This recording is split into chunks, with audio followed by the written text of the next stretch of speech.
भगवान का पहला अक्षर भूमि जो स्थिरता और मजबूती का प्रतीक है, जिसकी ऊर्जा आपके मूलाधार चक्र में है, उसको दर्शाती है।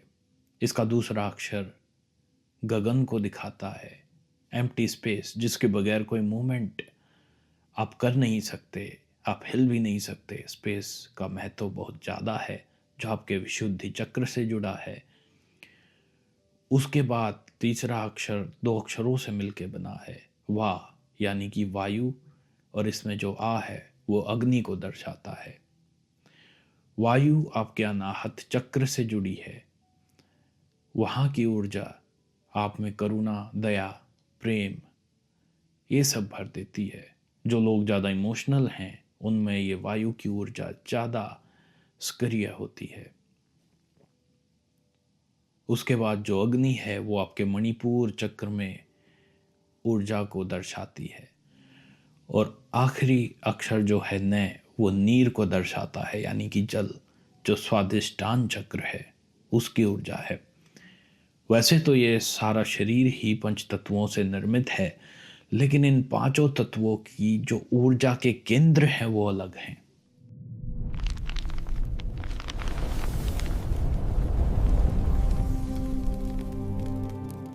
अध्यात्म में एक बात का ध्यान हमेशा रखना, कोई भी बात स्वीकार हो या किसी की मानो, तो बस ये ध्यान रखो कि वो बात लॉजिकल हो, यानी कि तर्क पर आधारित हो।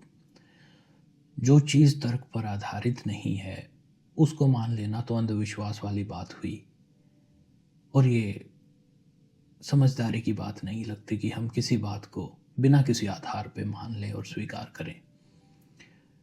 और यही बात इस शब्द के साथ भी हुई।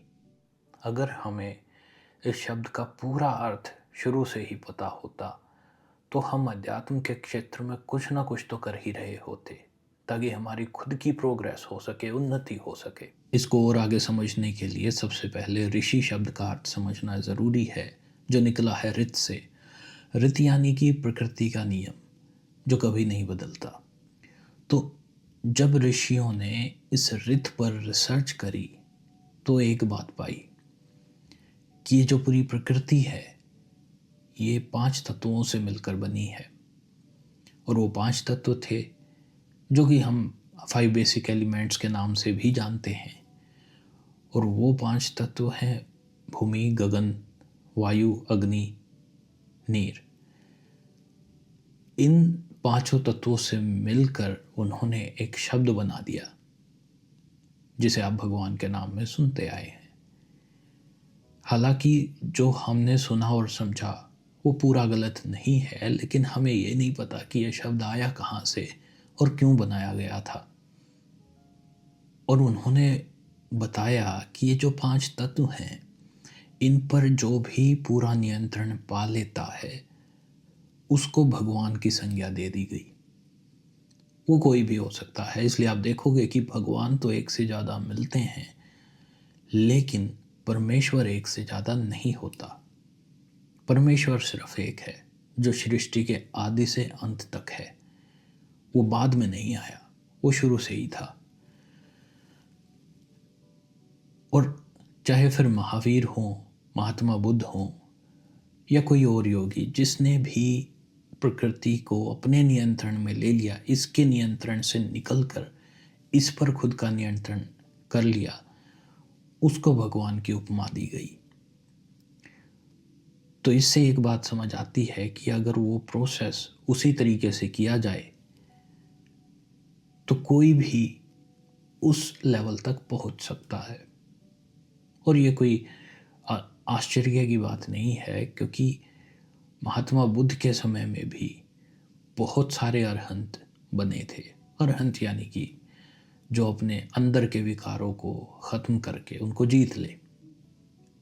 ऋत का जैसे हमने अर्थ समझा था कि ये जो नेचर है इसमें कोई भी प्रोसेस कभी भी अगर उसी तरीके से किया जाएगा तो उसका परिणाम, उसका रिजल्ट सेम ही आएगा, वो बदल नहीं सकता। जैसे आग का काम जलना और जलाना था पहले भी, आज भी वही है, हमेशा वही रहेगा।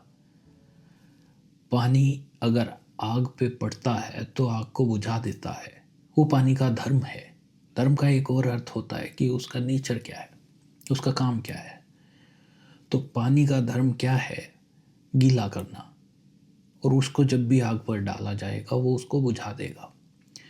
इसी का उदाहरण देते हुए उन्होंने एक बात और समझाई कि शरीर और आत्मा पर जो भी प्रोसेस जब कभी भी किया जाएगा वो आपको वही परिणाम देगा जो हजारों साल पहले आते थे, जो आज आते हैं, और हजारों साल बाद भी वही परिणाम आपको मिलेंगे।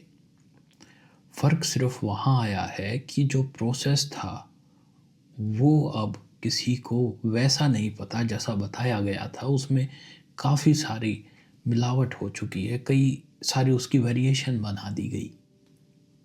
तो जो भी इन 5 तत्वों में बंधा हुआ है उसके लिए नियम अलग नहीं है, क्योंकि रित से हमने समझा कि ये नियम किसी के लिए कभी नहीं बदलते, किसी भी समय में नहीं बदलते। पहले भी वही थे, आज भी वही हैं, हमेशा वैसे ही रहेंगे। और कोई भगवान आपको इनसे आज़ाद नहीं कर सकता जब तक आप इस यात्रा को खुद से शुरू करके, खुद मेहनत करके इससे निकल नहीं जाते। थोड़ी बहुत कृपा हो जाती है, फ़ायदा हो जाता है पूजा पाठ से, लेकिन उतना फ़ायदा नहीं होता जितना चाहिए। सिर्फ एक बात को समझो, कृपा करने वाले के पास कृपा की कहाँ कमी है? क्यों नहीं सब पर कृपा करके सबको मुक्त कर देता? क्यों जितने भी ये क्राइम हम देखते हैं, क्यों ये बंद नहीं हो जाते? क्यों लोग तड़पते हैं? क्यों वो दुखी हैं?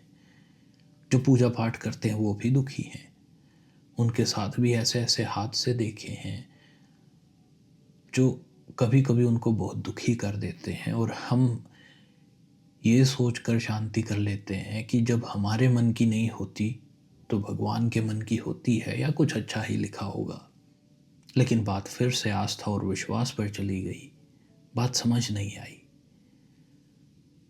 समझो इस चीज़ को, योगियों ने बहुत ही स्पष्ट रूप से बताया है, बहुत क्लियरली बता के गए हैं कि इन 5 तत्वों में जो भी आत्मा बंधी है उसकी मुक्ति का रास्ता उसे ही तय करना होगा। कोई भगवान, कोई देवता उस पर कृपा करके, थोड़ी सी प्रार्थना करने पर उस पर कृपा करके उसे मुक्त नहीं कर सकता, क्योंकि वो भी प्रकृति के नियमों में बंधा है। रित नाम से हमने यही समझा है कि इसके नियम कभी किसी के लिए बदले नहीं जा सकते। प्रकृति किसी के साथ भेदभाव नहीं करती। इसलिए कभी समझना, गीता में भी कर्म को प्रधान बताया गया है। बिना कर्म कुछ नहीं हो सकता। अपनी हिस्से की जो मेहनत है वो तो करनी ही पड़ेगी। और कभी कभी जब इंसान के मन में ये सवाल आया कि सिर्फ इस आस्था के भरोसे पर जीवन नहीं जिया जा सकता, इसके परे कुछ और भी है जो हमें दिख नहीं रहा, जो हमें पता नहीं, और जब उसको पता करने गए तो वो रास्ता फिर से मिल गया। और ये देखा कि जीवन की ज़्यादातर घटनाएं आपके जो पुराने कर्म हैं उन पर आधारित हैं। और एक एक आपके कर्म का एक एक जो परिणाम आया वो स्पष्ट रूप से उनको दिखाई दिया। पूरा जीवन, हर जन्म क्यों हुआ, कैसे हुआ, किन कर्मों के कारण हुआ, प्रत्यक्ष रूप से दिखा। और सिर्फ अपना ही नहीं, उस लेवल पर जो पहुंच गया उसको दूसरों का जीवन भी देखना आ गया।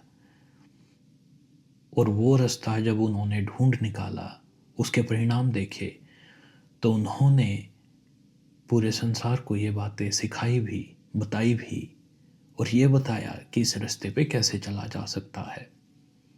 आगे उन तरीकों के बारे में बात करेंगे जो उन्होंने बताए, और कैसे इस पर चला जा सकता है, कैसे शुरुआत कर सकते हैं, वो समझेंगे।